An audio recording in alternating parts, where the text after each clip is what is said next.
2026 po, right now po may ginagawa akong international movie. Opo, Okay. na Pwede na i-share yan.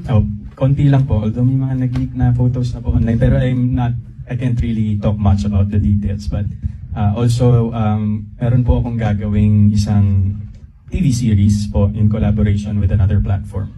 So, tuloy na rin po yun. And hopefully, by second quarter po,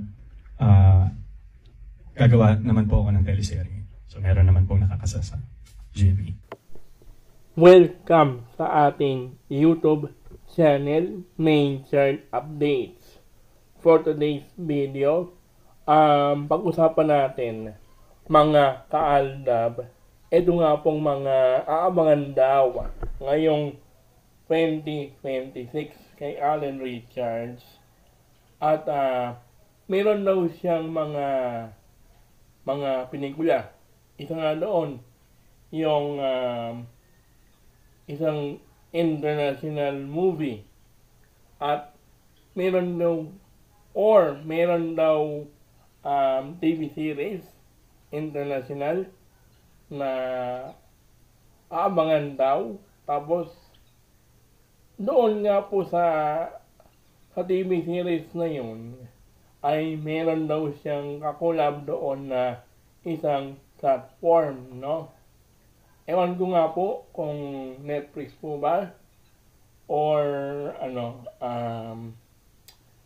Prime Video ang kanyang kakulab doon para doon sa teleserye yun.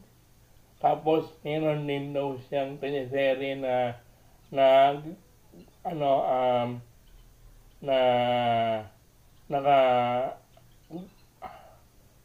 mahirap sabihin yung gagawin sa GMA. Aabangan daw natin yun, mga kaaldab. Tapos aabangan daw natin yung muling pagbabalik ng season 2 ng Stars on the Floor. Yan po yung mga programa or mga proyekto na gagawin ni Allen Richards ngayong 2026. Pero may mga chismis na para bang bagay na bagay daw kay Allen Richards ang isang adaptation daw ng isang K-drama na kung alam po ninyo yung teleserye or K-drama na ang title nga po ay The Good Doctor, no? Kasi last month mayroong isang balita na kumalat noong nakaraang buwan na sinasabi ng isang radio station na para bang pipisil daw na magandang gumanap doon si Allen Richards sa papel na The Good Doctor.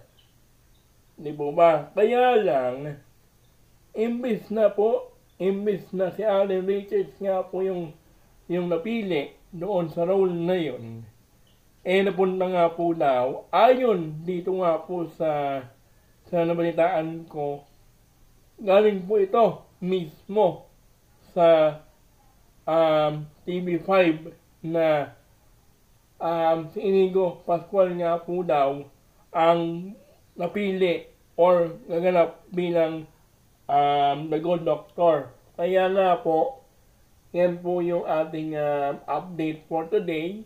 At yan po yung pinaka-latest na update po natin kay Allen Richards at kay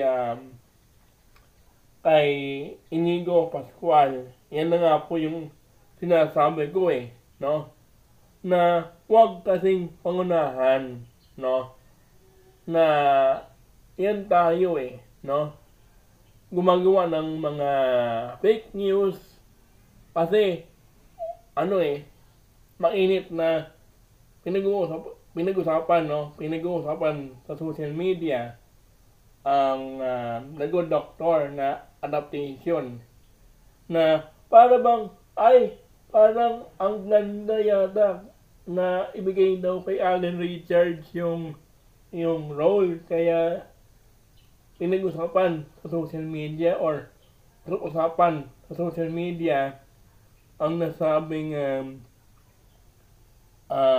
adaptation. Kaya lang hindi po natin alam na yung role po pala or yung teleserye yun or yung adaptation ay nakuha na nga po or meron na nga pong nakakuha nung role, no? Na ito nga po ay si Inigo Pascual ang napili at ang TV5 nga po ang magpapalabas or gagawa ng adaptation. Kaya kung sino man yung nag-update niyan noong nakaraang buwan, yan ang sinasabi ko. No? Dapat kasi bago kayo magpakalat ng mga fake news or mga baliwalita patungkol sa isang pelikula or teleserye na adaptation, dapat nga po ay alamin po muna natin kung totoo nga po ba yung balita. Ayan tuloy. Yung mga usap-usapan sa social media last month ay naging fake news. Kasi nga, mainit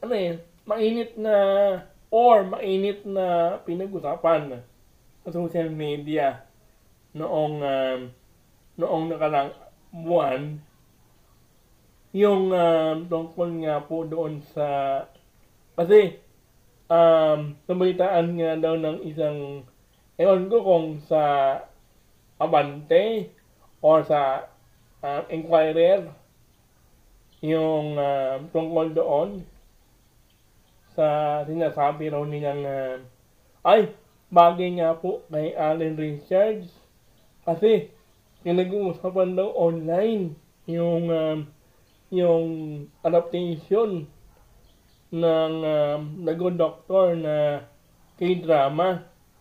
Kung alam po ninyo yun, ha? Yun nga, hindi nga po nakuha ng GMA yung rights or hindi nga po napili si Alden Richards na gumanap doon, kahit na marami ang nagsasabi or marami ang nagsasabi